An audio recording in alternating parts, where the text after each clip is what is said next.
ассалому алайкум бинандагони гиромӣ, нашри ҷамъбастии барномаи иттилоотии навидро мустақиман аз телевизиони Сафина манзуратон мегардонем. дар студия Суҳроб Шоҳдавлатзода ва Соро Холиқназарова. Салом. субҳи имрӯз асосгузори сулҳу ваҳдати миллӣ, пешвои миллат, президенти ҷумҳурии Тоҷикистон муҳтарам Эмомалӣ Раҳмон бо мақсади шиносоӣ бо вазъи соҳаҳои иҷтимоию иқтисодӣ, ифтитоҳи як қатор иншооти таъиноти гуногун дар соҳаи саноату кишоварзӣ, хизматрасонӣ, муассисаҳои нави таълимӣ ва мулоқот бо фаъолону сокинон ба ноҳияи Данғараи вилояти Хатлон ташриф оварданд. Нахуст роҳбари давлат дар ноҳияи Данғара бинои нави муассисаи таҳсилоти умумии рақами 85ро дар деҳаи шаҳбури деҳотӣ ба номи Исмат Шариф ба истифода доданд. 24 май асосгузори сулҳу ваҳдати миллӣ, пешвои миллат, президенти ҷумҳурии Тоҷикистон муҳтарам Эмомалӣ Раҳмон бо мақсади шиносоӣ бо вазъи соҳаҳои иҷтимоию иқтисодӣ, ифтитоҳи як қатор иншооти таъиноти гуногун дар соҳаи саноату кишоварзӣ, хизматрасонӣ, муассисаҳои нави таълимӣ, оғоз бахшидан ба сохтмони иншооти нави дигар ва мулоқот бо фаъолону сокинон ба ноҳияи Данғараи вилояти Хатлон ташриф оварданд. Нахуст президенти ҷумҳурии Тоҷикистон муҳтарам Эмомалӣ Раҳмон дар ноҳияи Данғара бинои нави муассисаи таҳсилоти миёнаи умумии рақами 85ро дар деҳаи шаҳбури деҳотӣ ба номи Исмат Шариф ба истифода доданд. бинои нави муассисаи таълимӣ аз ду ошёна иборат буда, масоҳати умумии қитъаи замини он наздики 164 гектарро дар бар мегирад. Дар қитъаи замини номбурда як бинои дуошёнаи таълимӣ, дегхона, анбори сӯзишворӣ, ҳавзи оташхомӯшкунӣ ва таҷҳизоти барқтаъминкунӣ ҷойгир шудааст. дар маҷмӯъ бинои нави муассисаи таълимӣ барои 500 нафар хонанда дар ду баст пешбинӣ гардидааст. мактаби нав дорои ҳуҷраҳои гуногуни фаннӣ ва компютерӣ мебошад, ки онҳо бо компютер ва таҷҳизоти лабораторӣ барои гузаронидани озмоишҳо таъмин гардидааст. таваҷҷӯҳ ва ташаббуси бевоситаи пешвои миллат ба соҳаи илму маориф мо наврасонро водор менамояд, ки рӯ ба сӯи китобхониву китобдӯстӣ орем ва ҷаҳони маънавии хешро бою ғанӣ гардонем. ман иштирокчии фаъоли номинатсияи хондан ва аз ёд кардани осори адибони адабиёти классикӣ ин озмуни бонуфуз буда, нияти соли равон дар даври ҷумҳуриявӣ ғолиб омаданро дорам. дар ин муассиса ҳама шароитҳои муосири илмомӯзӣ таъмин аст. пайваст бо шабакаи интернет ба мо имконият медиҳад, ки дар озмунҳои фосилавӣ ва байналмилалӣ ширкат намуда ҷойҳои ифтихориро сазовор шавем. бо истифода аз ин имкониятҳо мо сатҳи баланди илмомӯзӣ, забондонӣ ва кор бо технологияи муосиро хубтар омӯхта, бо касбияти сатҳи баланд ба ватан хизмати содиқона менамоем. боиси ифтихору сарфарозии мо хонандагон аст, ки бо ҳидоят ва роҳнамоиҳои сарвари хиратсолору соҳибандиша барои мо як бинои хуштару замонавии таълимӣ ва бо тамоми шароитҳои муосири замон сохта мавриди истифода қарор дода шуд. миннатдории хешро ба пешвои муаззами миллат изҳор медорем, зеро дар ин маҳзани илму дониш барои омӯзиши тамоми фанҳои таълимӣ шароитҳои сатҳи баланд муҳайё гардидааст.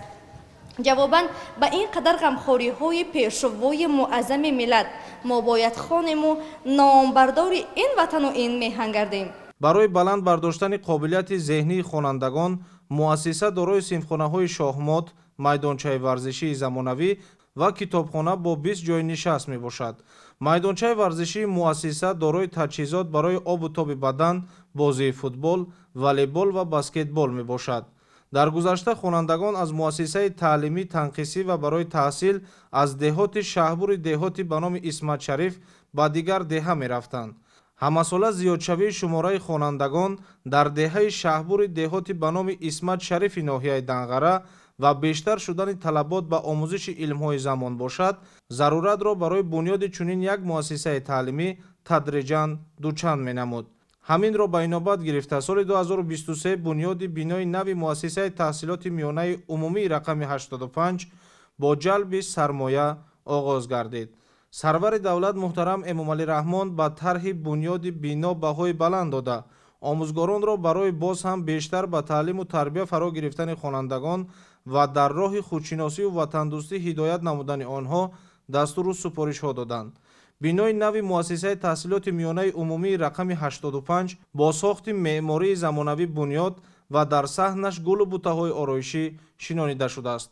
ифтитоҳи бинои нави муассисаи таҳсилоти миёнаи умумии рақами 85 дар деҳаи шаҳрбури деҳоти ба номи Исмат Шарифи ноҳияи Данғара дар доираи омодагиҳо ба ҷашни бузурги миллӣ 35-солагии истиқлоли давлатии ҷумҳурии Тоҷикистон дар идомаи раванди созандагиҳо дар мамлакат сурат гирифта, имкон медиҳад ки хонандагон дар шароити муосир донишҳои замонавиро аз худ намоянд.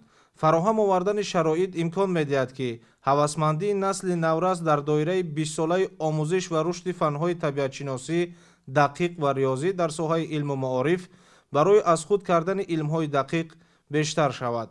пешвои миллат муҳтарам Эмомалӣ Раҳмон мавриди истифода қарор гирифтани бинои нави муассисаи таълимиро дар доираи сиёсати иҷтимоии ҳукумати мамлакат барои рушди соҳаи маориф муҳим арзёбӣ намуда, насли наврасро ба омӯзиши илмҳои замонавӣ ҳидоят карданд.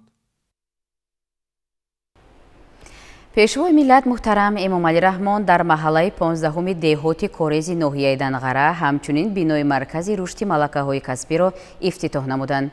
Марказ аз бинои таълимии 4 ошона ва хобгоҳи 4 ошона иборат буда, сохтмони он моҳи августи соли 2022 оғоз гардида буд. баъди ба истифода додани марказ 70 нафар бо кори доимӣ таъмин гардиданд. иттилоъ медиҳанд ҳамкорони мо. 24 май асосгузори сулҳу ваҳдати миллӣ пешвои миллат президенти ҷумҳурии Тоҷикистон муҳтарам Эмомалӣ Раҳмон дар идомаи сафари корӣ дар ноҳияи Данғараи вилояти Хатлон бинои наву замонавии маркази рушди малакаҳои касбӣ бо хобгоҳ дар маҳаллаи 15-уми деҳоти корезро ки бо тарҳи муосир ва ҷавобгӯ ба стандартҳои миллию байналмилалӣ бунёд шудааст ифтитоҳ намуданд. бинои маркази рушди малакаҳои касбӣ дар ноҳияи Данғара дар масоҳати умумӣ беш аз 1 гектар ва бо маблағи 35 миллион сомонӣ бунёд гардидааст.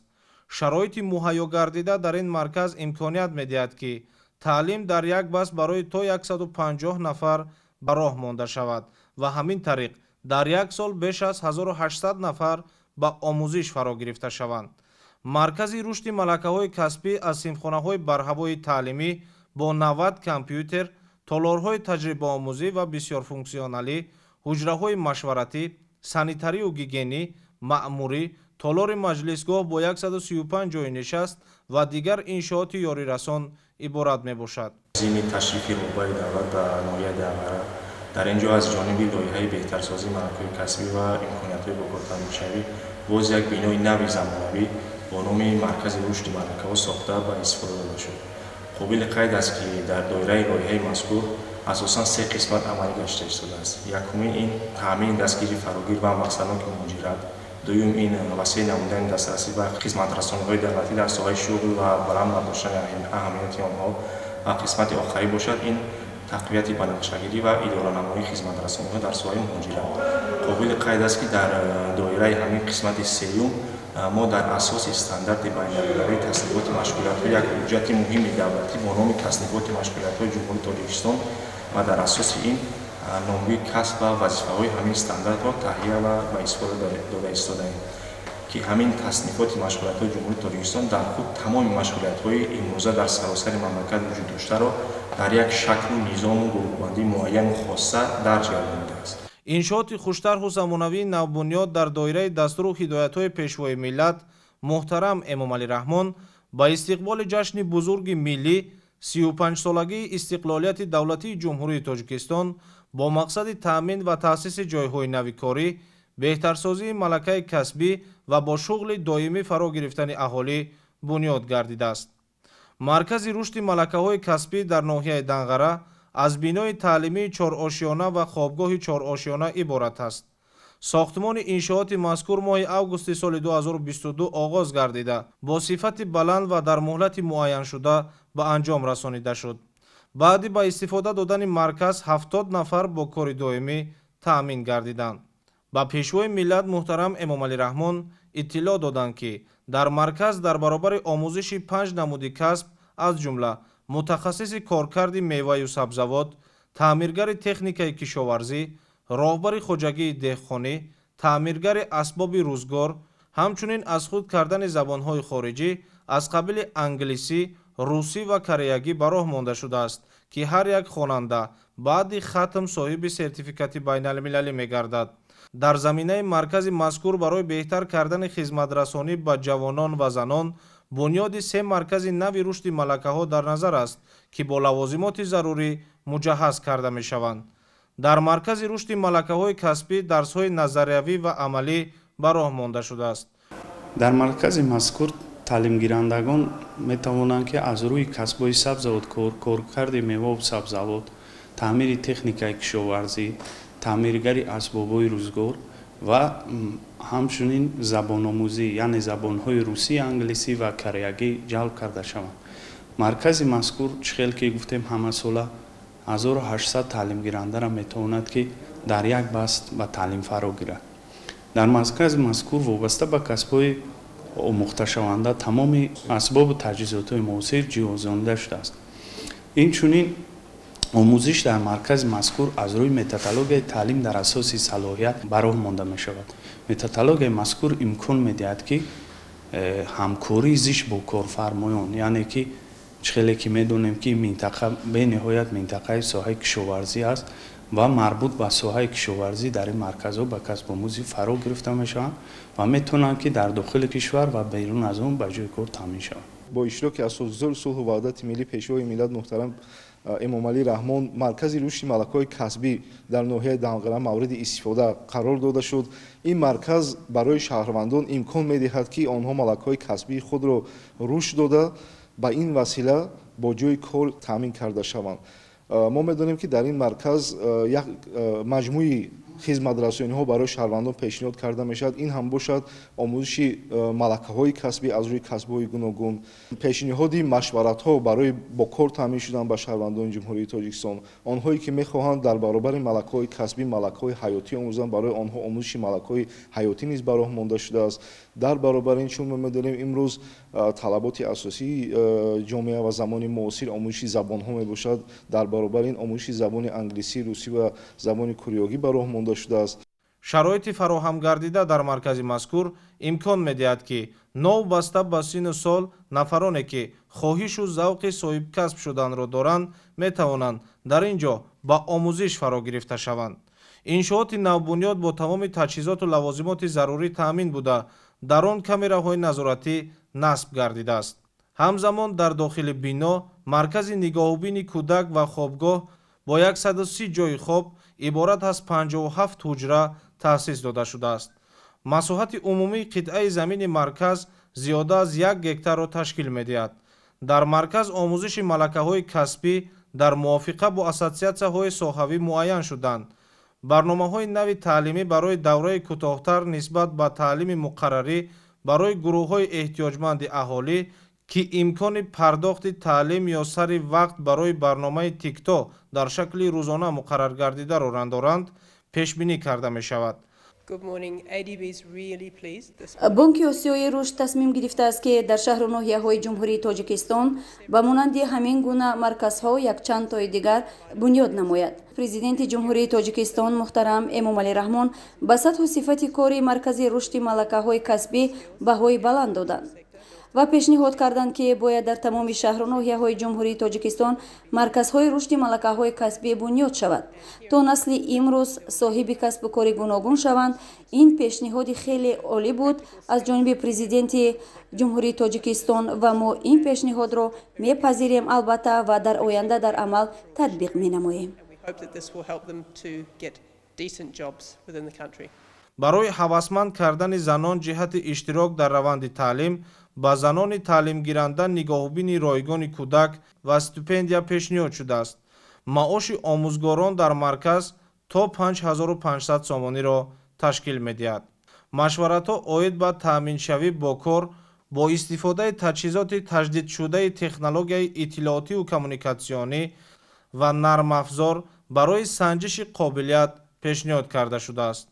инчунин дар саҳни бинои муосир майдончаи хурд барои бозии футбол бунёд шуда, атрофи он бо гулҳои рангоранги мавсимӣ оро ёфтанд. симхонаҳо ва дигар ҳуҷраҳои ёрирасони он ба системаи гармидиҳӣ пайваст мебошад. президенти ҷумҳурии тоҷикистон пешвои миллат муҳтарам эмомалӣ раҳмон зимни шиносоӣ дар иншооти навбунёд ба масъулин барои бо шуғли доимӣ фаро гирифтани аҳолӣ ва омода намудани мутахассисони ҷавобгӯ ба талаботи бозори меҳнат дар дохил ва хориҷи кишвар дастуру супоришҳои мушаххас доданд. сарвари давлат таъкид карданд, ки чунин марказҳои муҷаҳҳази касбомӯзӣ дар саросари кишвар бояд бунёд карда шавад. ин пешниҳод аз ҷониби шарикони рушд хуб пазируфта шуд. дар ноҳияи Данғара президенти ҷумҳурии Тоҷикистон муҳтарам Эмомалӣ Раҳмон барои бунёди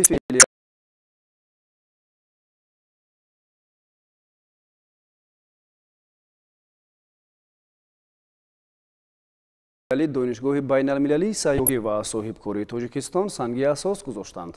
ба пешвои миллат нақшаи бунёди иншооти сохташаванда як бинои 9 ошёна, 2 бинои 7 ошёна ва 2 бинои 4 ошёна муаррифӣ карда шуд.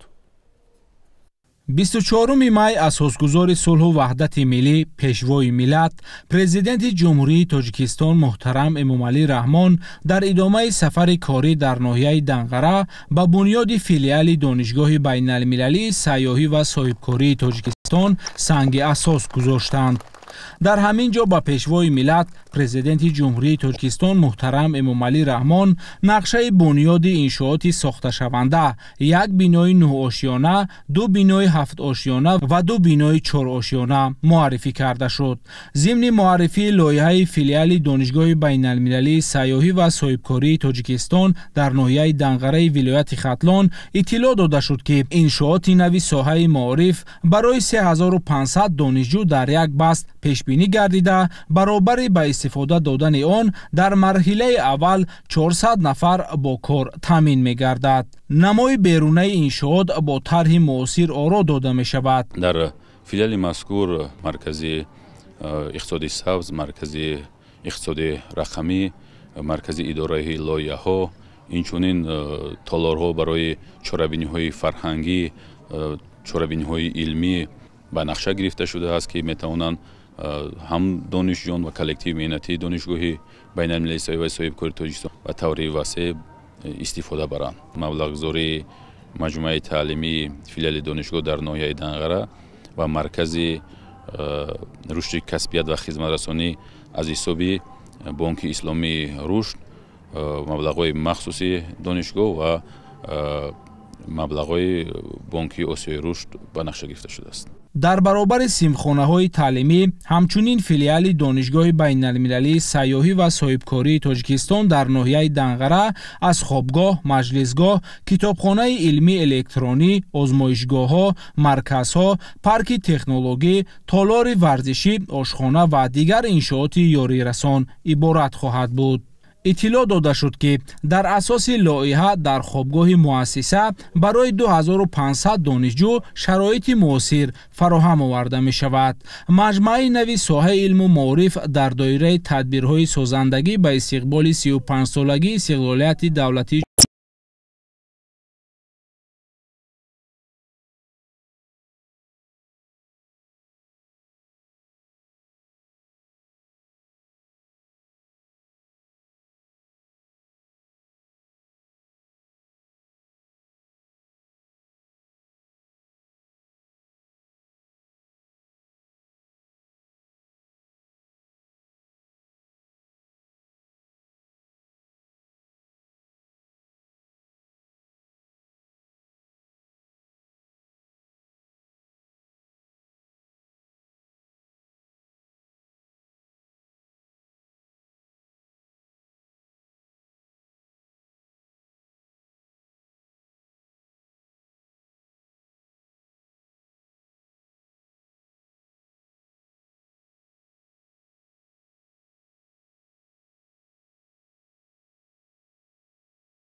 بین‌المللی صحیح و سوکوری تاجیکستان است و باید قید نمود که بانک اسلامی رشد همزمان به دیگر ساحه‌های اقتصادی ملی تاجیکستان از جمله به ساحه تندرستی نیز مبلغ‌گذاری نموده ایستاده است و من با اطمینان کامل باید گویم که президенти ҷумҳурии тоҷикистон иқдомҳои бонкро ҳамаҷониба дастгирӣ мекунад ва бонк мин баъд низ барои маблағгузорӣ ба соҳаи мухталифи иқтисоди миллии тоҷикистон омода мебошад.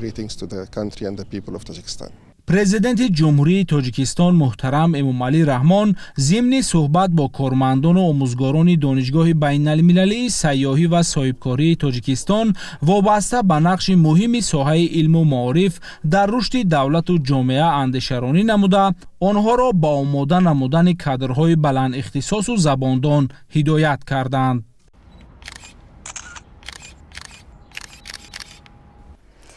президенти ҷумҳурии тоҷикистон муҳтарам эмомалӣ раҳмон дар ноҳияи данғара боз як иншооти муҳими тиббӣ маркази саломатии бисёрсоҳаи ноҳияро ифтитоҳ намуданд.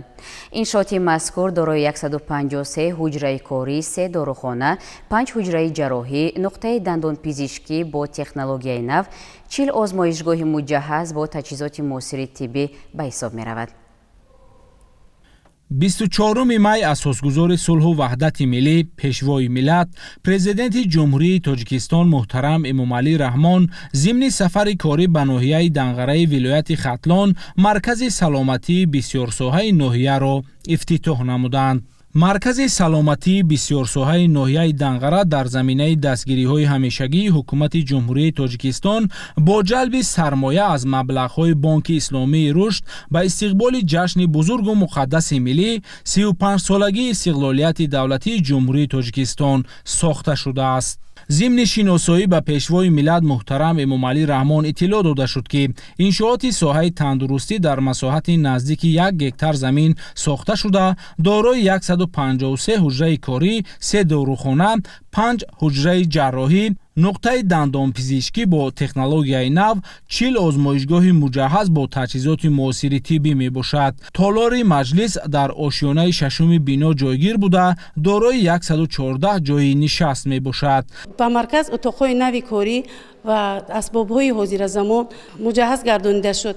ҷавобан ба ғамхории сарвари муаззами миллат мо кормандони соҳаи тандурустӣ ҳамеша барои сиҳату саломатии миллат кор ва фаъолият менамоем. айни замон дар маркази саломатии бисёрсоҳаи ноҳияи данғара 475 корманд фаъолият дошта аз нисф зиёди онро занон ташкил медиҳанд ки ин самараи татбиқи сиёсати ҳукумати мамлакат дар самти дастгирии занону бонувон ва боло бурдани мақоми онҳо дар ҷомеа мебошад. иншоот ба низоми мустақили гармӣ пайваст аст. миннатдории худ ва кормандони соҳаи тандурустии ноҳияро ба асосгузори сулҳу ваҳдати миллӣ пешвои муаззами миллат президенти ҷумҳурии тоҷикистон муҳтарам эмомалӣ раҳмон мерасонем ки барои мо таибон чунин бинои муосири тиббӣ дорои ҳамаи шароитҳои замонавиро бунёд намуданд. дар ҷавобан ба ғамхориҳои пайвастаи пешвои миллат мо таибон ваъда медиҳем ки сифати хизматрасониро ба аҳолӣ боз ҳам беҳтар намуда баҳри нигоҳдории солимии аҳолӣ саъю кӯшиши худро боз ҳам равона месозем. саҳни беморхонаро дарахтони ҳамешасабз ва сояафкан зебу зинат бахшида намудҳои гуногуни гулҳои мавсимию ороишӣ шинонида шудааст. маркази саломатӣ аз 3 қисм иборат буда биноҳои канорӣ 6 ошёнагӣ ва бинои марказӣ 7 ошёна мебошад. президенти ҷумҳурии тоҷикистон муҳтарам эмомалӣ раҳмон ба бинокорону муҳандисон барои бо сифати баланд бунёд намудани иншооти муосир изҳори сипос намуданд. муассисаи мазкур бо мақсади таъмини хизматрасонии босифату муосири тиббӣ ба сокинони ноҳияи данғара ва шаҳру ноҳияҳои атрофи он бунёд гардида ҷавобгӯи меъёрҳои байналмилалӣ мебошад. маркази саломатӣ дорои имкониятҳои маҷмӯии ташхису табобат буда дар як вақт ба 700 эҳтиёҷманд хизмати тиббӣ мерасонад. марказ дорои таҷҳизоти тиббие мебошад ки бо ташхиси хун бештар аз 30 намуди бемориҳоро муайян мекунад. یادآور می‌شویم که 26 اپریل سال 2023 سرور دولت محترم امامعلی رحمان ضمن سفر کاری به ناحیه دنغره با رفت کارهای ساختمانی در بینای مرکز سلامتی بسیارساحه ناحیه دنغره شناخته شده به کارگران و متخصصان جهت انجام صفتناک کارها سفارش‌های مشخص داده بودند. شرایط خوب طبابت گیاهدرمانی و توانبخشی و مشق‌های ورزشی نیز در مرکز سلامتی بسیارساحه ناحیه دنغره مهیا شده است. جهت تشخیص دقیق بیماری در بیمارخانه دستگاه‌های رقمی توموگرافی و رنتگنی نصب شده است. برای رسانیدن کمک فوری طبی به بیماران واسطه‌های نقلیاتی مخصوصی مجهز با دستگاه‌های معاصر طبی فعالیت می‌کند. غیر از این بیمارخانه با برنامه‌های مخصوصی کامپیوتری تامین گردیده با قیدگیری الکترونی نشانداد بیماران و خلاصه‌های تشخیص و مشورت طبیبان توسط شبکه داخلی انتقال داده می‌شود. در برابر این مرکز سلامتی اقتدار دارد منبع چون پایگاه اساسی آماده نمودن متخصصان طبی ولایت و کشور خدمت نماید. در زمینه بیمارخانه کافدرای فنهای معالجوی و پدیاتری برای تحقیق و آموزش مسائل طب و تطبیق نظریه در عمل براه مانده شده است. طبق نقشه در آشیانه یکم قبولگاه، در آشیانه دوم ماموریت و حجره‌های یاری رسان، آشیانه سوم و چهارم طبیبان ساحوی، آشیانه پنجم مرکز توانبخشی و سیمخانه‌های تعلیمی، در آشیانه ششم مجلسگاه جایگیر شده است. در بنا متخصصان مرکز سالمی رپروداکتیوی، مرکز همبستگی بیماری‌های کودکانه، مرکز ایمونوپروفیلاکتیکا، مرکز بیماری‌های سیل، مرکز تروپیکی، مرکز تشکل طرز حیات سالم، مرکز بیماری‌های ویروسی نورسایی مسئولیت آدم، مرکز اکسپرتیز سودی و غیره جایگیر شده با تجهیزات زمانوی تامین گردیدند. در مرکز سلامتی بسیارساحه ناحیه دنغره برای تشخیص و طبابت بیماری‌ها از جمله گوش و بینی، چشم، گلو، قند، دل و رگ‌ها، سرطان، عضوهای درونه، گرده، بیماری‌های روحی، عصب، بیماری‌های سرایتی شرایط معاصر مهیا شده است. موردی تذکر است که با دستگیری حکومت جمهوری تاجیکستان شرایط خدمترسانی طبی به اهالی در مؤسسه‌های تندرستی شهر و ناحیه‌های ولایت ختلان بهتر گردیده است. چون این دستاوردها را کارمندان ساحه از شرافت صلح و ثبات، وحدت و استقلال دولتی و سیاست موفق و بارآور حکومت جمهوری تاجیکستان معنیداد می‌کنند. در دهه غرغره دهات کارزی ناحیه دنغره با اشتراک پیشوای ملت محترم امامعلی رحمان همچنین بینای خوشطرح و زمانوی مکتب اینترنت برای 600 تعلیم گیرنده افتتاح گردید.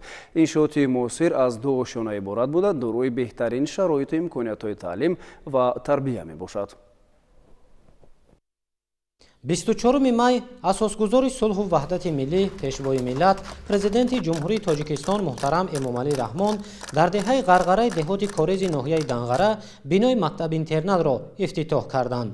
иншооти муосир аз ду ошёна иборат буда барои зиёда аз 600 таълимгиранда пешбинӣ карда шудааст. муассисаи таълимӣ аз синфхонаҳои муҷаҳҳази фаннӣ, озмоишгоҳ, китобхона ва толори хониш иборат мебошад.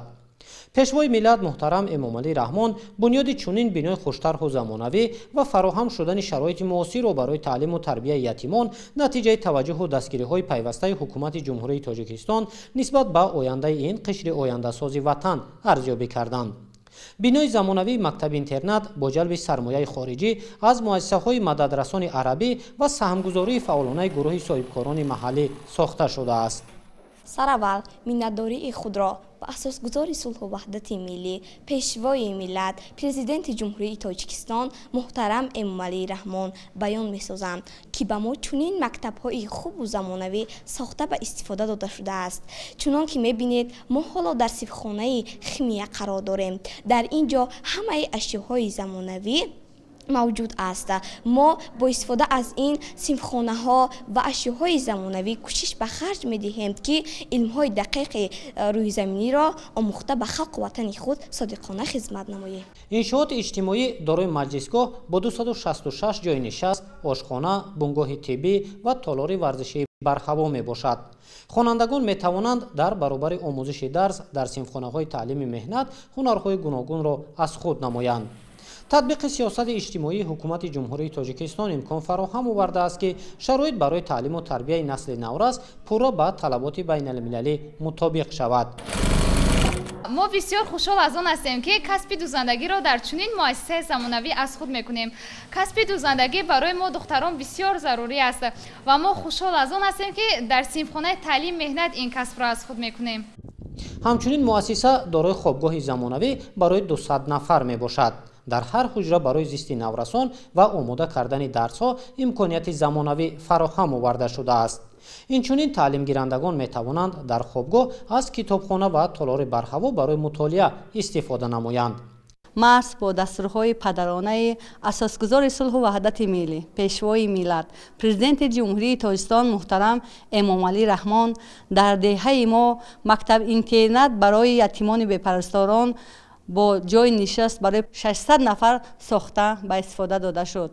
در مکتب اینترنت تالار مجلسگاه با گنجایش 266 نفر، آشخانه، بنگاه طبی، تالار ورزشی، کابینت های فنی شیمیا، بیولوژیا، فیزیکا، تکنولوژی اطلاعاتی، تکنولوژی مهنت برای دخترانه با تجهیزات های نوی زمانی پورا آماده کرده به استفاده داده شده است. از این دستگیری به واسطه پیشوای معظم ملت که امروز در دهه ما مکتب اینترنت برای کودکان یتیم و بی‌پرستار بنیاد گردیده است، روح الهامی تازه گرفته کوشش می نماییم که با آداب و اخلاق نمونویمان سزاوار این غمخواری پیشوای ملت گردیم.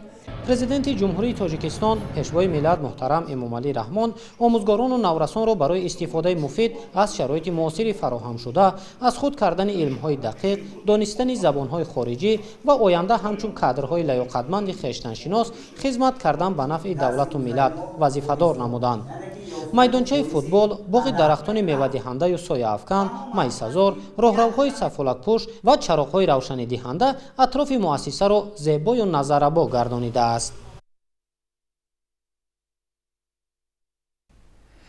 پرزیدنت جمهوری تاجیکستان محترم امام علی رحمان در دهه غرغره دهات کارز ناحیه همچنین کارگاه استحصالی مشکی ماده را که به استحصال صابون و دیگر نمودی مایع ظرفشویی مشغول است مورد بهره برداری قرار دادند.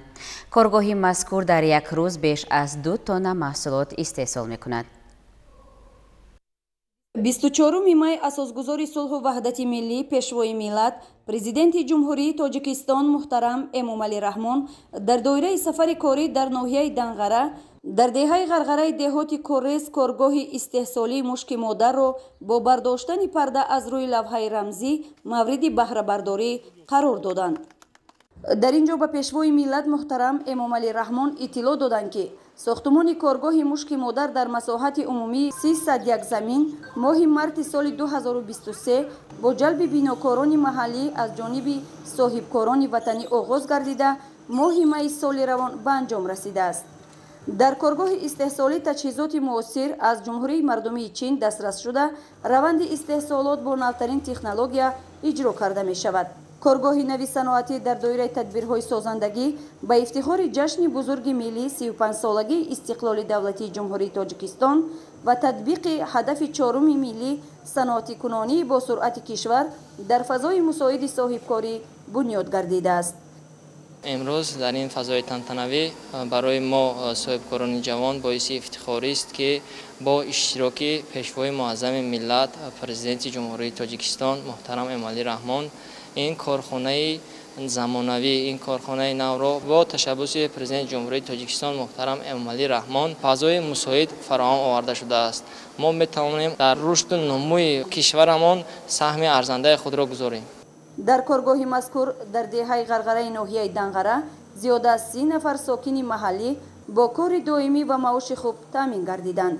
باعث افتخار است که با اشتراک جناب عالی پیشوای ملت محترم امام علی رحمان در دهه ما چنین کارخانه استحصالی به استفاده داده شده است که ما دختران زنان در اینجا با کار تامین گردیده مینداری خود را به پیشوای ملت محترم امام علی رحمان میرسانیم که به ما چنین شرایط کاری گردانده است. ما شکرگزار از آن هستیم که با سیاست خردمندانه سرور دولت مملکت ما روز از روز رشد یافته дар гӯшаҳои дуртарин ё парчами соҳисо ҷилвазар шуда истоданд. мо аз он миннатдорем ки бо шарофати сиёсати хиратмандонаи сарвари давлат баҳри ободии ватан баҳри амалӣ гардонидани ҳадафи чорум кишвар саноатии кунонӣ бо майдон сайю талош намуда барои мо шаҳрвандони ҷои дар корро муайён намуда истоданд. коргоҳи мазкур дар як рӯз имкон дорад ки беш аз 2 тонна маҳсулоти гуногун аз ҷумла собун ва дигар намуди моеъи зарфшӯӣ истеҳсол намояд.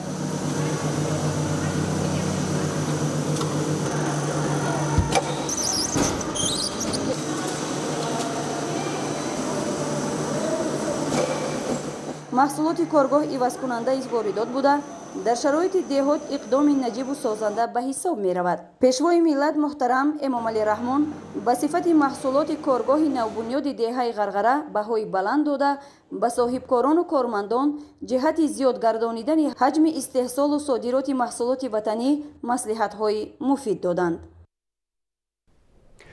дар ноҳияи Данғара пешвои миллат муҳтарам Эмомалӣ Раҳмон ҷамъияти дорои масъулияти маҳдуди Устофайзалиро низ ба истифода доданд. Самти фаъолияти коргоҳи мазкур ба истеҳсоли мезу курсӣ, ҷевони китоб ва амсоли ин нигаронида шуда, имкон дорад талаботи сокинони вилояти Хатлон аз ҷумла минтақаи Кӯлобро бо ин намуди маҳсулот қонеъ созад. 24 май дар ноҳияи Данғара асосгузори сулҳу ваҳдати миллӣ пешвои миллат президенти ҷумҳурии Тоҷикистон муҳтарам Эмомалӣ Раҳмон ҷамъияти дорои масъулияти маҳдуди Устофайзалиро ба истифода доданд.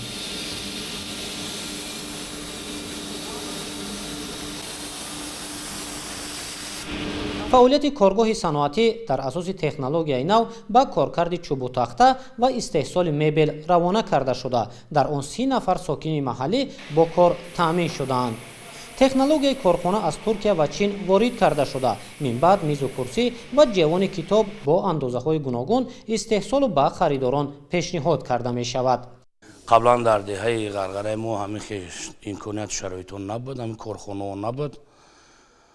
ана мо шукргузори он ҳастем ҷавонони ҳамин деҳаи Ғарғара ки бо дастгириҳои роҳбари давлат ки соҳибкороро дастгирӣ мекунанд, мо шукргузори он ҳастем ки ин корхонаҳо шуд, мо ҷавонон соҳиби ҷойи кор, соҳиби маоши хуб ҳам шудем. ҳамзамон намудҳои гуногуни маҳсулоти тайёр барои истифода дар шароити хона ва ҳуҷраҳои корӣ сохта мешавад. пешвои миллат муҳтарам Эмомалӣ Раҳмон ифтитоҳи иншооти истеҳсолиро дар доираи татбиқи ҳадафи чоруми стратегӣ саноатикунонӣ бо суръати кишвар дар деҳот муҳиму саривақтӣ арзёбӣ карда, таваҷҷӯҳи намояндагони бахши хусусӣ ва мутахассисонро ба истифодаи муфид аз технологияи муосир ва истеҳсоли маҳсулоти бо сифати рақобатпазир ҷалб намуданд. технологияи муосири ҷамъияти дорои масъулияти маҳдуди Устофайзалӣ имкон медиҳад ки дару тиреза ва дигар намуди маҳсулот мувофиқ ба дархости мизоҷон бо андоза ва нақшу нигори гуногун истеҳсол карда шавад. таҷрибаи кандакорӣ дар чӯб бо истифода аз технологияи муосир дар такя ба таҷрибаи устохои мардумӣ мутобиқ ба талабот равнақ дода мешавад. дар ҳамин ҷо президенти ҷумҳурии Тоҷикистон пешвои миллат муҳтарам Эмомалӣ Раҳмон бо намунаи маҳсулоти корхона шинос шуданд. дар ин тинҷиву амнияту истиқлолияти ба даст овардаи пешвои муаззами миллат мо ба ин рӯзҳои хуб, ба ин шароитҳои хуб расидем. мо тасмим гирифтем ки дар ҳамин деҳаи худ як корхонаи коркарди чӯбу тахта, яъне истеҳсоли мебел сохта ба истифода додем. боиси ифтихор аст ки мо бо иштироки пешвои муаззами миллат аминро кушодем. хеле як хотирмон аст. бисёр хурсандӣ мо ҳадду канор надорад. бисёр хушҳол шудем. мо дар ин корхона 30 нафар бо ҷои кори доимӣ таъминанд, бо маошҳои хуб таъминанд. ин таҷҳидоте ки мо ворид кардем аз давлатҳои Туркия ва аз Чин бисёр таҷҳидоти замонавӣ рақамӣ мебошанд ки бисёр кор осон аст, бисёр кор осон аст, босифат аст.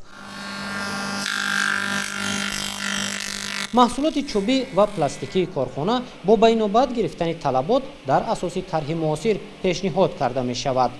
اجرای نمونوی سفارش‌های راهبری دولت از جانب نمایندگان بخش خصوصی در دایره آمادگی‌ها به جشن 35 سالگی استقلال دولتی جمهوری تاجیکستان با بنیاد برقرارشوی کارگاه و کارخانه‌های صنعتی، افزایش استحصال محصولات رقابت‌پذیر عوض کننده واردات و سه‌شوی امکانات‌های استحصالی و تأسیس جای‌های نوی کاری در ناحیه دنغره ولایت ختلان مساعدت نموده است.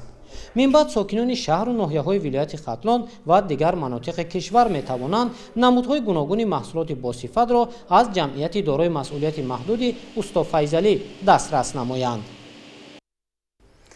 президенти ҷумҳурии тоҷикистон муҳтарам эмомалӣ раҳмон дар деҳоти ғарғараи деҳоти корези ноҳияи данғара майдони парчами давлатиро ифтитоҳ карданд. ифтитоҳи парчами давлатӣ дар деҳаи ғарғараи ноҳияи данғара рамзи муаррифкунандаи давлату миллати сарбаланди тоҷик дар арсаи байналмилалӣ дониста шуд. 24 май асосгузори сулҳу ваҳдати миллӣ пешвои миллат президенти ҷумҳурии тоҷикистон муҳтарам эмомалӣ раҳмон дар доираи сафари корӣ дар ноҳияи данғара дар деҳаи ғарғараи деҳоти корез майдони парчами давлатиро ифтитоҳ карданд.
майдони парчами давлатӣ дар мавзеи зебоманзари маркази деҳаи ғарғараи ноҳияи данғара дар асоси дастуру ҳидоятҳои пешвои муаззами миллат муҳтарам эмомалӣ раҳмон ҳамчун нишони эҳтирому арҷгузорӣ ба муқаддасоти миллӣ аз ҷониби як гурӯҳ соҳибкорони ватандӯсту ташаббускор бунёд гардидааст.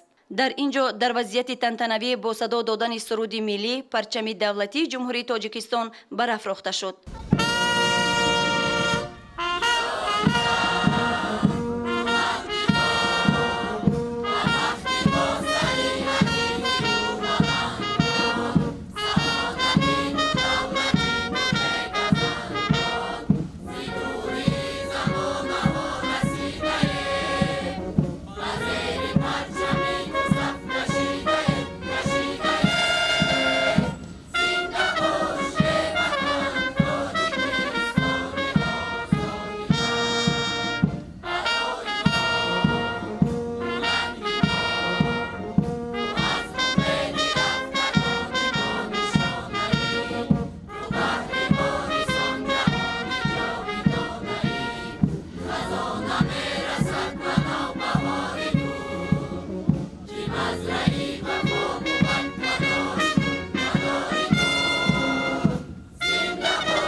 پایه پرچم دولتی با بلندی 54 متر قامت افروخته، درازی متای پرچم ملی 14 متر و پهنایی آن 7 متر می باشد. در میدان گلگشت پرچم دولتی فواره زمانوی ساخته شده است که به آن حسن و زینت می بخشد. امروزها از دوران صاحب استقلالی کشور تاجیکستان محبوب ما روز تا روز گل شکوفان گردیده ایستاده است و امروز چقدر که ما شاهد آن گشتیم با اشتراک اساسگزار صلح و وحدت ملی پیشوای ملت پرزیدنت جمهوری تاجیکستان محترم امامعلی رحمان در ناحیه دنغره دهه غرغره باغ پرچم دولتی جمهوری تاجیکستان ساخته به استفاده داده شد. تمام ساکنان می توانند از این گلگشت آمده تماشا نمایند و وقت خود را خوش گذرانند. تأکید کردن با مورد است که در دوران استقلالیت دولتی در اساس دستور و هدایت‌های پیشوای معظم ملت محترم امامعلی رحمان افتتاح میدان پرچم دولتی تاجیکستان با مقصد ارجگذاری به مقدسات ملی و بلند برداشتن حس وطن دوستی و خودشناسی ملی در ضمیر شهروندان کشور مخصوصا نورسان و جوانان در مرکز و دهات شهر و ناحیه‌های مملکت پرافشان کرده می شود. مقدسات ملی مایه افتخار و سربلندی و شرفمندی ساکنان کشور بوده همگان را به دوست داشتن وطن و حمایه این سرزمین بهشت‌آسای اجدادی هدایت می نماید. برای ما جوانان دوران استقلال باعث افتخار و سرفرازی است که با اشتراک به واسطه پیشوای معظم ملت امروز پرچم جمهوری تاجیکستان در جماعت دهات کارز ناحیه دنغره برافروخته شد. محض شکرگزاری از استقلال و آزادی وطن است که ما جوانان در چنین وطن آباد و زیبا تحصیل و فعالیت میکنیم. جواباً به این همه غمخوری‌ها در آینده نیز با وطن خود صادقانه خدمت کنیم. حفظ استقلالیت دولتی، افتخار ملی، صداقت به تمدن و فرهنگ نیاگان، کارهای بنیادکاری و سازندگی بهر رشد و پیشرفت تاجیکستان صاحب استقلال وظیفه هر یک ساکن وطن دوست می باشد. پرزیدنت جمهوری تاجیکستان محترم امامعلی رحمان افتتاح پرچم دولتی را در دهه غرغره ناحیه دنغره رمز معرفی کننده دولت و ملت در عرصه بین المللی در دایره آمادگی ها به جشن بزرگ ملی 35 سالگی استقلال دولتی برای ساکن خصوصا نورسان و جوانان تحفه ارزشمند معنی داد کردند. در مرکز دهه غرغره ناحیه دنغره پیشوای ملت محترم امامعلی رحمان همچنین مرکز تشخیص و طبابتی معاصر و مورد استفاده قرار دادند. بنای اساسی مرکز از 2 آشیانه و تخانه عبارت بوده 25 حجره کاری دارد. در قبط یکم بنا حجره های طبیبان، تشخیص فراسوتی، داروخانه و در آشیانه دویم حجره های کاری راهبریت، مجلسگاه، حجره های طبیبان دیگر جای گیرند. 24 می اساسگزار صلح و وحدت ملی پیشوای ملت پرزیدنت جمهوری تاجیکستان محترم امامعلی رحمان در مرکز دهه غرغره ناحیه دنغره بعد با استفاده دادن گلگشت و میدان پرچم دولتی بنای نوی مرکز تشخیص و طبابت را مورد استفاده قرار دادند. مرکز تشخیص و طبابت یکی از انشاءات جشنی 35 سالگی استقلال دولتی جمهوری تاجیکستان به شمار رفته از جانب یک گروه صاحبکاران وطنی بنیاد گردیده است. مورد ذکر است که مرکز تشخیص و طبابت در مساحت عمومی 0.33 هکتار دامن پهن کرده بنای اساسی و شعبه بستری کنونی آن با نظرداشت انشاءات یاری رسان 900 متر مربع را تشکیل می دهد.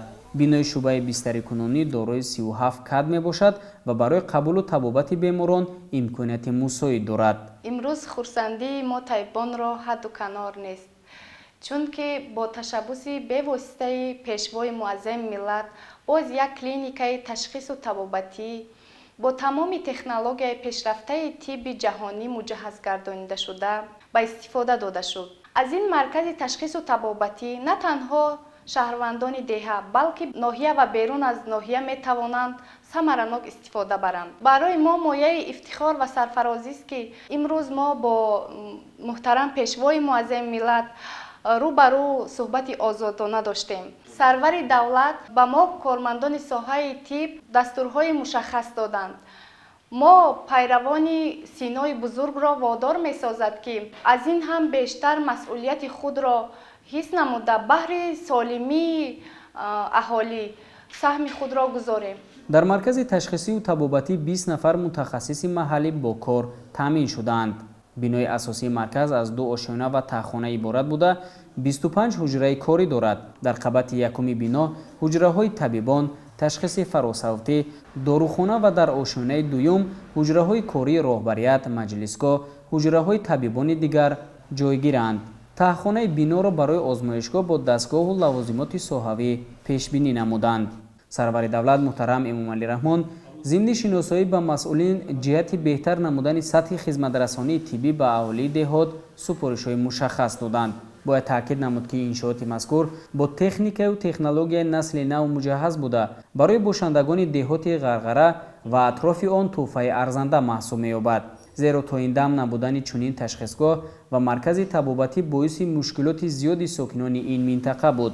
اکنون با فراهم آمدن شرایط مشکلات موجوده برطرف شده، خدمترسانی طبی موافق مطلب برآ مانده می شود. امروز به ما خرسندی آور است که در دهه ما با اشتراک اساسگزار صلح و وحدت ملی پیشوای معظم ملت محترم امامعلی رحمان باز یک مرکز تشخیصی و توبتی کشاده به استفاده داده شد. این مرکز نه تنها به دهه ما بلکه بیرون از دهه ما می تواند خدمت رساند. در مرکز تشخیصی و توبتی ما طبیبان با تجربه کار و فعالیت می کنند. تا آن دمی که در ما همین خیلی مرکز توبتی نبود، ما بیماران خود را به ناحیه برده طبابت می گرفتیم. امروز می توانیم که در دهه خودمان با دکتران با تجربه بیماران را طبابت کنیم. جهت کبودیزور گردانیدن صحن مؤسسه تدبیرهای آبادانی عملی کرده شده. درختان آرایشی و سایه افکن و گلهای موسمی و بسیار ساله به حسن مرکز زیبایی نو ضم می نماید. ضمن صحبت پیشوای ملت محترم امامعلی رحمان با مسئولین جهت دستگیری اقدامهای سازنده و بنیادکارانه حکومت کشور اظهار سپاس نموده اقدام مذکور را شایسته تحسین خواندند. در نوبت خود کارمندان مرکز با سرور و راهنمای ملت جهت فراهم آوردن چنین امکانات مساعد در دهات اظهار منتداری نموده وعده دادند که برای بهتر نمودن سطح و صفت خدمترسانی طبی به اهالی و رشد آن در جامعه من بعد نیز سهم مناسب خود را خواهند گذاشت. در دهه یکتوت دهات کاریز ناحیه دنغره راهبری دولت تاجیکستان محترم امامعلی رحمان همچنین به فعالیت مجمع فرهنگی و فراغتی نسیم دیار رسما آغاز بخشیدند. مجمع بسیار ساحه بوده دارای میدان بازی‌های کودکانه، ورزشگاه برای فوتبال با 840 جای نشست و طربخانه با 150 جای می باشد. 24 می اساسگزار صلح و وحدت ملی پیشوای ملت پرزیدنت جمهوری تاجیکستان محترم امامعلی رحمان ضمن سفر کاری به ناحیه دنغره ولایت ختلان در دهه یکتوت دهات کاریز ناحیه با فعالیت مجمع فرهنگی و فراغتی نسیم دیار رسما آغاز بخشیدند. این شد به افتخار جشن بزرگ ملی 35 سالگی استقلال دولتی جمهوری تاجیکستان از جانب یک گروه صاحبکاران محلی بنیاد شده است. در حدود مجمع میدان بازی‌های کودکانه، ورزشگاه برای فوتبال با 840 جای نشست و طربخانه با 150 جای بنیاد شده است. پیشوای ملت محترم امامعلی رحمان ضمن بازدید از اینفراساختور و شرایط فراهم گردیده به صفت کارها بهای بلند داده اقدام صاحبکار را در سمت دستگیری و تطبیق برنامه و استراتژی‌های سازنده حکومت جمهوری تاجیکستان نمونه عبرت ارزیابی نمودند. ورزشگاه مجمع در زمینه تطبیق برنامه دولتی رشد فوتبال برای سالهای 2022-2026 بنیاد گردیده است. میدان معاصر مکان خوب برای برگزاری مسابقه‌های فوتبال میباشد. فوتبال از مشهورترین رشته ورزشی بوده در کشور ما پیوسته رشد دارد. با پیشنهاد پرزیدنت فدراسیون فوتبال تاجیکستان رئیس شهر دوشنبه محترم رستم امامعلی و جانبدار سازمان ملل متحد فوتبال مقام جهانی کسب کرد که من بعد روز 25 می همچون روز عمومی جهانی فوتبال استقبال کرده می شود. ما از این تشبث سطح بلند روح بلند در افتتاح ورزشگاه را در دهه غرغره ناحیه دنغره با تشریف مبارک پیشوای معظم ملت همچون یک تحفه ارزشمند استقبال نمودیم. ما جوانان از غمخوری‌های پیوسته و دستگیری‌های همیشگی پیشوای معظم ملت در سمت رشد ورزش اظهار سپاس و منتداری می‌نماییم که به افتخار 35 سالگی استقلالیت دولتی جمهوری تاجیکستان در دهه غرغره موضع زیبای و دلکشی را با انشاءات‌های گوناگون مورد استفاده قرار دادند. اصلا در دهه ما چنین گلگشت‌ها سال‌های قبلی نبود و ما جوانان از این اقدام خیلی روح بلند گردیدیم. پرزیدنت کشور محترم امامعلی رحمان تشبث جوانمردانه صاحبکاران را نمونه عبرت خوانده با فعالیت آغاز کردن انشاءات را جهت رشد سیاحی و تطبیق هدف‌های رهبریت دولت و حکومت کشور در سمت رشد دهات نیکو موثر ارزیابی نمودند. пешвои миллат президенти ҷумҳурии тоҷикистон муҳтарам эмомалӣ раҳмон дар минтақаи озоди иқтисодии данғара барои бунёди аввалин корхонаи истеҳсоли таҷҳизоти панелҳои офтобии сангӣ асос гузошта бо лоиҳаи иншооти сохташаванда шинос шуданд. мувофиқи лоиҳа корхонаи саноатӣ бо дастгирии ҳукумати ҷумҳурии тоҷикистон ва ҷалби сармояи хориҷӣ аз ҷониби ширкати ашёҳои глобалии офтобии ҷумҳурии Корея дар 4 марҳила бунёд гардида баъд аз татбиқи пурраи лоиҳа беш аз 8000 нафар дар 4 марҳила бо кор таъмин карда мешаванд ки 95%-ашро шаҳрвандони тоҷикистон ташкил медиҳад. фаъолияти корхонаи мазкур ба истеҳсоли таҷҳизоти панелҳои офтобӣ равона карда шуда ҳаҷми сармоягузории он дар 4 марҳила $2 миллиард амрикоиро ташкил медиҳад. ضمن معرفی این طرح معاصری کارخانه صنعتی با پیشوای ملت محترم امامعلی رحمان اطلاع دادند که کارهای ساختمانی در مرحله اول ماه مارس سال 2025 به انجام رسانیده شده. در نتیجه استحصال تجهیزات پنل‌های آفتابی با اقتدار 5000 مگاوات به راه مانده می شود.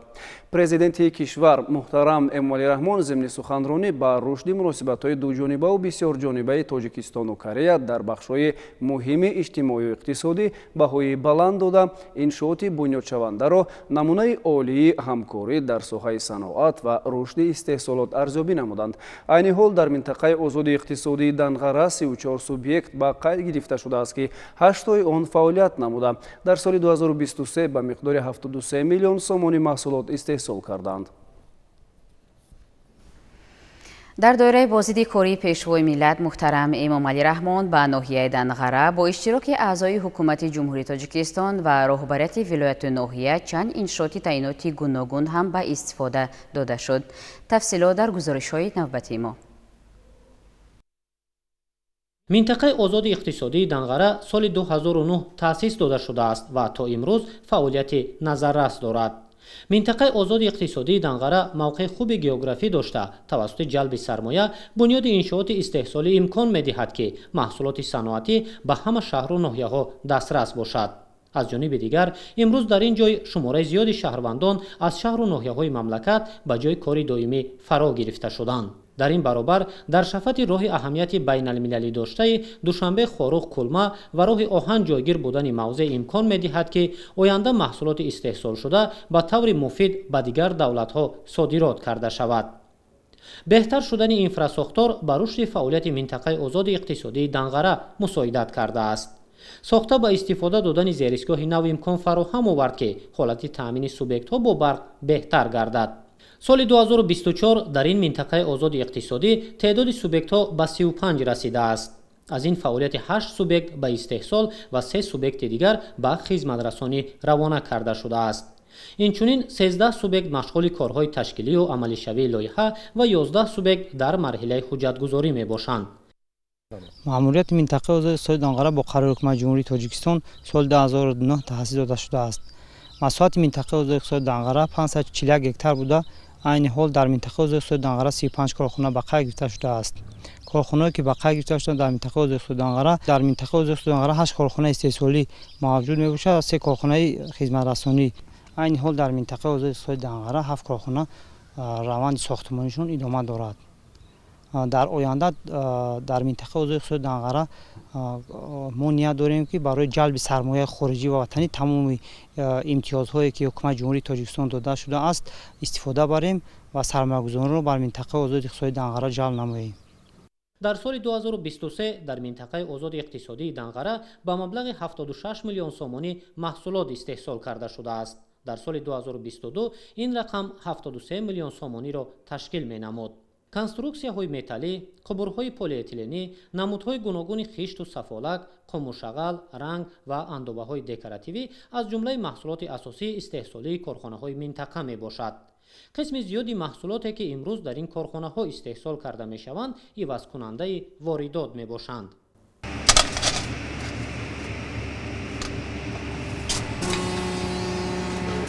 من زیاده از 4 سال در این کارخانه کار و فعالیت میکنم. با حیث مهندس من وظیفه من آماده کردن ظرف‌ها برای گرفتن رنگ‌ها میباشد. من از شهر وحدت میباشم.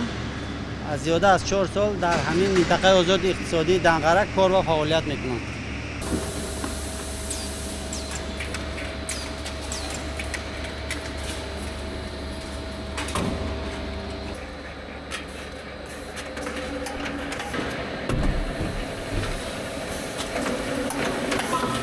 از جمله کارخانه‌هایی که امروز در منطقه آزاد اقتصادی دنقره فعالیت نظررس دارد، جمعیتی دارای مسئولیت محدود غیر صنعت میباشد. سال 2023 در این کارخانه صنعتی مملکت 864240 کیلوگرم محصولات استحصال کرده شده است.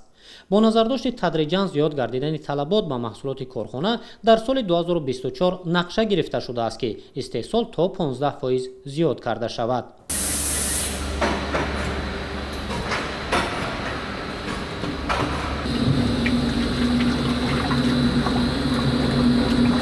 ҷамъияти дорои маҳсулоташ маҳдуди ғайрусаноат дар минтақаи озоди иқтисодии данғара аз соли 2021 ба фаъолият оғоз намуд. корхона зиёда аз 15 намуди рангҳои эмулсионӣ, рангҳои синтетикӣ, рангҳои декоративӣ ва хокаи мармарро истеҳсол менамояд. дар корхона зиёда аз 26 нафар корманд аз шаҳру навоии ҷумҳурӣ кор мекунанд. сол ба сол талабот ба маҳсулоти мо зиёд гашта истодааст. мо дар сол дорем истеҳсоли маҳсулот 15% зиёд намояд. در جمعیت دارای مسئولیت محدود غیرصنعت در دایره هدفهای حکومت مملکت اشیاء خام کارکرد و از آن محصولات آماده کرده می شود. امروز توجه به استحصال محصولات با صفت روانه کرده شده است. همین است که تدریجاً طلبات به محصولات استحصال نموده جمعیت دارای مسئولیت محدود غیرصنعت بیشتر می گردد.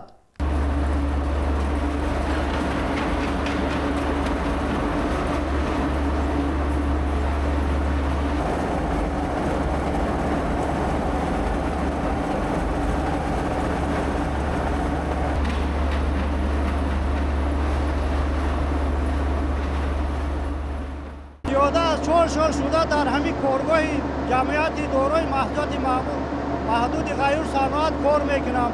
ما از اساسگذار صلح و وحدت پیشوای ملت محترم امام علی رحمان می‌داریم که همین طوری کارخانه نوی زمانوی بر ما بنیاد کردند. در همین کارگاه 8 نفر ما در دو بس کار میکنیم. ما اشیای خام وطنی را از شهر وحدت سنگ مرمر رو آورده در اینجا کارکرد کرده به خاک تبدیل میدهیم. فعالیت جمعیت دارای مسئولیت محدود ساختمان به استحصال خشت روانه کرده شده است. عین زمان در این کارخانه 35 نفر از شهر و ناحیه‌های گوناگون مملکت فعالیت دارند. تأسیس کارخانه صنعتی امکان فراهم آورد که دسترسی شهر و ناحیه‌های منطقه به این نمود محصولات ساختمانی بهتر گردد. فعالیت جمعیت دارای مسئولیت محدود ساختمان در یک روز به حساب میانه استحصال تا 100,000 دانه خشت را تشکیل می‌دهد. در کارخانه ما زیاده از 35 نفر کار و فعالیت میکنند. در صورت طلبات بودنش تا 100,000 دانه خشت پخته استحصال میکنیم. شرایط خوب است. مقصد صفت خشت استحصال میکرده ما صفت خوب دارد.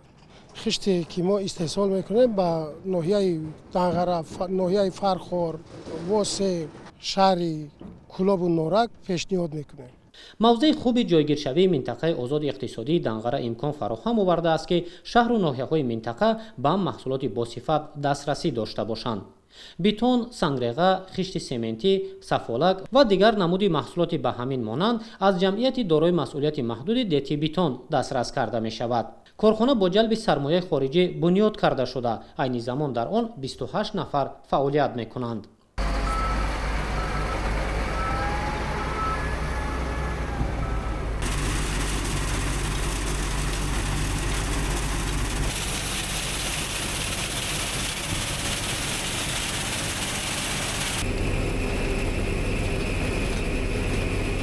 来到美丽的塔吉克斯坦，在自贸区丹加拉经济自贸区，今年是第8年。 من از جمهوری مردمی چین می باشم. 8 سال شد در تاجیکستان قرار دارم. شرایط خوب است. ما فعالیت نغز داریم. بیتون، قم، خشت سمنتی استحصال کرده ایستاده ایم. حدود کارخانه ما 13 گکتار را تشکیل می دهد. 28 نفر در کارخانه ما فعالیت دارند. خیلی میندار هستیم که به ما چنین امتیازها دادند. نقشه داریم که شریکان ما را از چین دعوت کنیم و کارخانه رنگ‌های آرایشی و شیفر بنیاد کنیم. شرایط امکانیت‌های تاجیکستان به ما خیلی پسند است. 他们接下来也会再来塔吉克继续考察，因为他们很喜欢塔吉克这个环境。 تأسیس کارگاه و کارخانه‌های صنعتی در منطقه آزاد اقتصادی دنقره با جلب سرمایه خارجی به راه مانده شده است. айни замон тавассути ҷалби сармоя бунёди чанд корхонаи дигари саноатӣ идома дорад. ҳамзамон ба бунёди ҷамъияти дорои масъулияти маҳдуди ашёҳои глобалии офтобӣ оғоз бахшида шуд. дар маҷмӯъ фаъолияти коргоҳу корхонаҳои саноатӣ дар минтақаи озоди иқтисодии Данғара ба истеҳсоли маҳсулоти воридотивазкунандаи ба содирот нигаронида шуда равона карда шудааст. طبق نقشه آینده در دایره هدفها جهت تأمین صنعتی‌کنونی با سرعت مملکت، بهتر کردن جلب سرمایه، تأسیس کارخانه‌های نوی استحصال کننده محصولات عوض کننده واردات، تأمین شهر و ناحیه‌های منطقه با محصولات با صفت، فراگیری شماره هرچی بیشتر شهروندان مملکت با جای کار از هدفهای اساسی و افضلیتناک در منطقه آزاد اقتصادی دنغره ارزیابی می‌شود. یعنی امروز توسط جلب سرمایه و به کار انداختن اقتدارهای استحصالی هدف بر رشد ساحه صنعت نگرانیده شده است.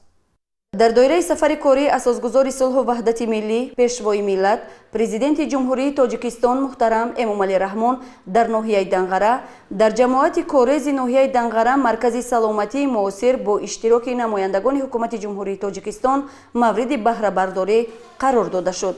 ما ساکنان دهه ملکوه خرسند هستیم که در دهه ما چون مرکز سلامتی خوب زمانوی ساخته به استفاده داده شدند با شرافت دستگیری‌های پیوسته اساسگذار صلح و وحدت ملی پیشوای ملت پرزیدنت جمهوری تاجیکستان محترم امامعلی رحمان ساخته به استفاده داده شدند. در مرکز سلامتی تجهیزات خوب و زمانوی نصب گردیده است و ما می‌توانیم که ساکنان دهه را از مثال بگیریم راههای مثال به ناحیه می‌رفتن پیش وقت ما می‌توانیم در اینجا شرایط خوب فراهم آورده خدمت رسانی می‌کنیم.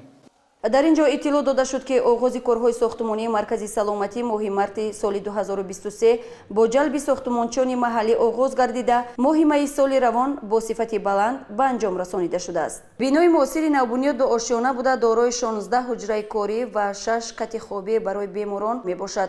دستگاه و تجهیزات معاصر صحوی در مرکز سلامتی مذکور از کشورهای پیشرفته جهان دسترس گردیده تجهیزانیده شده است. اکنون بعد با استفاده دادن چنین یک مرکز معاصر طبی در جماعت کاریز ناحیه دنغره جایهای نوی کاری تأسیس داده شد که در آن 23 نفر متخصصان محلی با جای کار دائمی و معاش خوب تامین گردیدند. با شرافت استقلالیت دولتی، توجه دستگیری‌های دائمی، سرور دولت محترم امامعلی رحمان نسبت زنان و دختران دهات دوردست مملکت به ما میسر گشت که در چنین شرایط‌های فراهم آورده کار فعالیت نماییم. برای ما جوانان چنین شرایط‌های معاصر کاری فراهم آورده است. منتداری خود را به پیشوای معظم ملت میرسانم و وعده میدهم که در جواب همه غمخوری‌ها برای سالمی جامعه خدمت خود را میرسانم. بینای نوی سلامتی با سیستم معاصر گرمی و سردنمایی داخلی تامین است. مرکز مذکور در دایره سزاوار استقبال نمودن از جشن بزرگ ملی 35 سالگی استقلال دولتی در اساس دستور و هدایت‌های پیشوای معظم ملت محترم امامعلی رحمان از جانب جمعیت دارای مسئولیتش محدود مروا بنیاد گردیده است. در دایره دستور هدایت‌های دستور پیشوای معظم ملت ما تصمیم گرفتیم که چنین مرکز سلامتی ساخته و استفاده داده شدند. محض با شرافت استقلالیت وطن عزیزمون تاجیکستان چنین دستاوردهای نظررس نائل گردیدیم. برای آبادی و شکوفایی تاجیکستان عزیزمون در آینده نیز سهم خود را می‌گذاریم. ضمن بازدید نمایندگان حکومت جمهوری تاجیکستان از شرایط‌های فراهم گردیده به مسئولین و طبیبان در مرکز سلامتی تاکید نمودند که تشخیص و طبابت بیماران را سریع وقت و با صفت بلند خدمترسانی طبی دقیق و جدی به راه مانند. در دایره سفر کاری اساسگذار صلح و وحدت ملی پیشوای ملت پرزیدنت جمهوری تاجیکستان محترم امامعلی رحمان به ناحیه دنغره ولایت ختلان شعبه تولد، شعبه آوارزهای حامله‌داری و شعبه کودکانه بیمارخانه مرکزی بعد نوسازی به استفاده داده شد. انشاءات ساحه با نظرداشت ضرورت از تعمیر برآورده شده برای تشخیص و طبابت بیماران شرایط ضروری فراهم آورده شده است. در بیمارخانه مرکزی ناحیه دنغره شعبه‌های تولدی، شعبه کودکانه، شعبه آوارزهای حامله‌داری پوره است تعمیر کاپیتالی برآورده شد و هر سه شعبه ها با تجهیزات و لوازمات های معاصر طبی جهازانیده شده عین حال برای خدمت رسانی به مردم آماده می باشد. منتداری خویش را به اساسگذار صلح و وحدت ملی پیشوای ملت محترم امامعلی رحمان میرسانیم. برای چنین بینای زمانوی که دارای تجهیزات‌های خوب است، از این هم پس خدمت‌رسانی خویش را از این هم خوبتر و بهتر به مادر و کودک می‌رسانیم. تو نوسازی شرایط برای تشخیص و طبابت در این سه شعبه بیمارخانه مرکزی ناحیه دنقره به طلبات جوابگو نبود.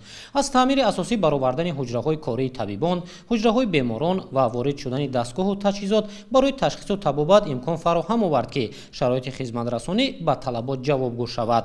نمایندگان حکومت جمهوری تاجیکستان تعمیر انشاءات ساحه را در دایره سیاست اجتماعی حکومت مملکت برای بهره‌ور شدن ساکنان ناحیه دنقره و شهر و ناحیه‌های اطراف آن از خدمت‌رسانی بلند طبی مهم و سری وقتی ارزیابی کردند. با شعبه ما تجهیزات‌های نوین مانیتور برای نظارت کردن حالت بیماران، مجموعه گشاده ریانیماسیونی برای یاری رساندن به کودکان در حالت وزنین بوده، کوویز برای کودکان نارسید و مجموعه داروگذرانی برای کودکان وزنین وارد شدند و باوری داریم که در آینده کمک ثمرناک به مردم ناحیه دنقره رسانیده میتوانیم و ناحیه‌های گرد و اطراف این جانب.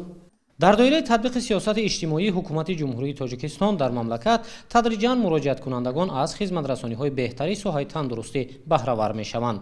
نوسازی سه شعبه بیمارخانه مرکزی ناحیه دنقره امکانیت را جهت در سطح بلند به مراجعت کنندگان خدمت‌رسانی کردن به طلبات جوابگو نمود. سرمشق فعالیت قرار دادن دستور و سفارش‌های راهبر دولت و تحکیم سازندگی‌ها از هدف‌های اساسی صاحبکاران و ساکنان ناحیه دنقره به حساب می‌رود.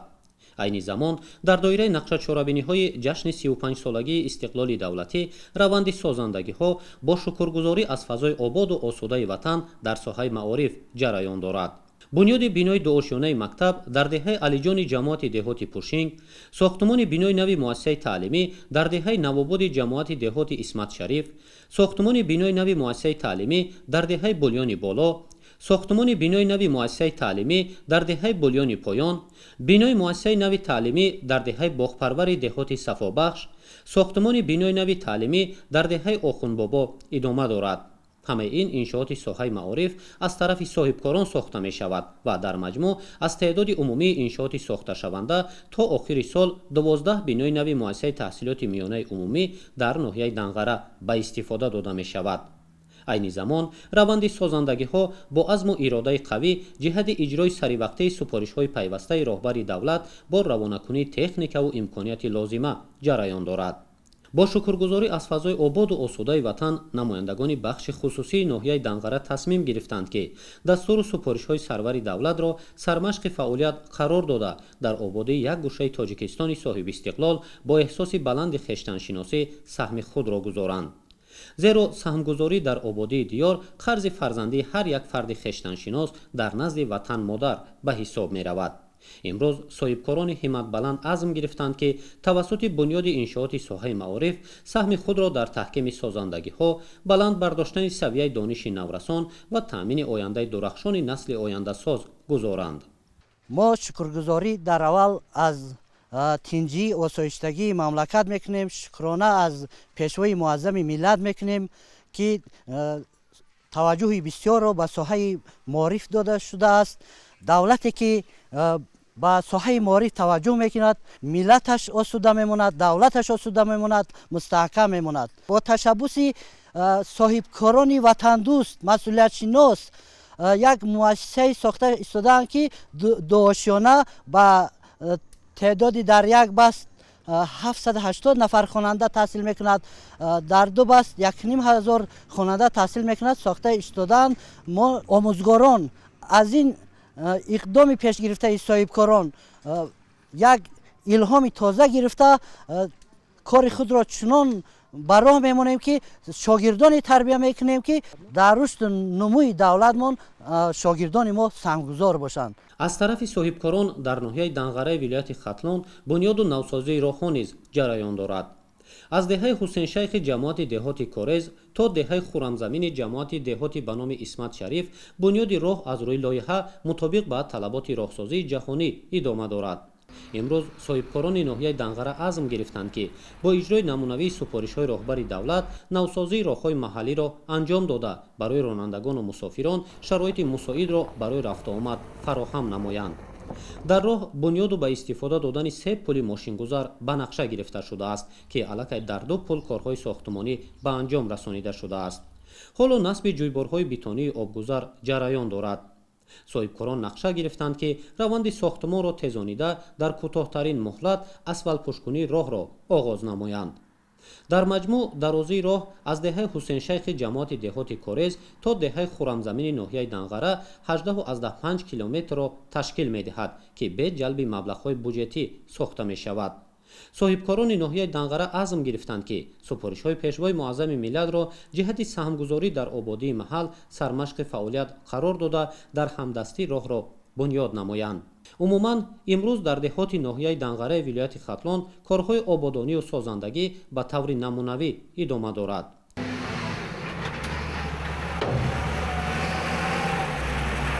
соҳибкорони меҳнатдӯсти ноҳия тасмим гирифтанд ки бо шукргузорӣ аз фазои осуда ва зиндагии пурсаодат саҳми худро дар ободии диёр гузоранд. ҳамаи ин натиҷаи татбиқи намунавии сиёсати созандаи асосгузори сулҳу ваҳдати миллат президенти ҷумҳурии Тоҷикистон муҳтарам Эмомалӣ Раҳмон аз ҷониби соҳибкорону сокинони маҳаллӣ мебошад ки тадриҷан барои зиндагии хушҳолона шароити мусоид фароҳам оварда мешавад. мо сокинони ноҳияи Данғара тасмим гирифтем ки барои ободии деҳаи худ, ободии ноҳияи худ саҳми арзандаи худро гузорем. ободии маҳалли мо ободии хонаводаи мост. дар маҷмӯъ ба истиқболи ҷашни 35-солагии истиқлоли давлатӣ дар ноҳияи Данғара бунёди 222 иншоот ба нақша гирифта шудааст. айни замон раванди созандагиҳо аз тарафи намояндагони бахши хусусӣ ва сокинони маҳаллӣ идома дорад. имрӯз ҳадафи ҳар як фарди хештаншинос ба татбиқи намунавии сиёсати созандаи роҳбари давлат, саҳмгузорӣ дар ободии диёр, фароҳам овардани шароити арзандаи зиндагӣ, таҳкими эҳсоси баланди зебоипарастӣ, ҳифзи дастовардҳои истиқлоли давлатӣ ва шукргузорӣ аз фазои ободу осудаи Тоҷикистони соҳибистиқлол равона карда шудааст. деҳаи Ғарғараи мо солҳои пеш куллан дигар хел буд. ҳоло бошад нисбати солҳои пешин хеле тағйир ёфтааст. мо мардуми деҳаи Ғарғара бисёр хурсанд ҳастем. дар ин ҷо иншоотҳои бузург, корхонаҳо, беморхонаҳо, дигар ва дигар мактабҳои барҳаво бунёд шуданд ки хурсандии мардуми деҳаи Ғарғараи мо ҳатто канон надорад. мо ба ин рӯзҳо, ба ин хурсандиҳо, ба ин ободиҳои зебо ноил гардем. ҳамеша мо миннатдор ҳастем. аз соли 2019 инами Ғарғараи мо обод шуда, хушрӯ шид. иморатҳои баъзе корхонаҳо мардумо кор кестай, халқ кор кестай, доимо шукрона кесянд. дар маҷмӯъ ба истиқболи ҷашни 35-солагии истиқлоли давлатӣ дар ноҳияи Данғара бунёди 222 иншоот ба нақша гирифта шудааст. айни замон раванди созандагиҳо аз тарафи намояндагони бахши хусусӣ ва сокинони маҳаллӣ идома дорад. имрӯз ҳадафи ҳар як фарди хештаншинос ба татбиқи намунавии сиёсати созандаи роҳбари давлат, саҳмгузорӣ дар ободии диёр, фароҳам овардани шароити арзандаи зиндагӣ, таҳкими эҳсоси баланди зебоипарастӣ, ҳифзи дастовардҳои истиқлоли давлатӣ ва шукргузорӣ аз фазои ободу осудаи Тоҷикистони соҳибистиқлол равона карда шудааст. бо дастуру супоришҳои бевоситаи асосгузори сулҳу ваҳдати миллӣ, пешвои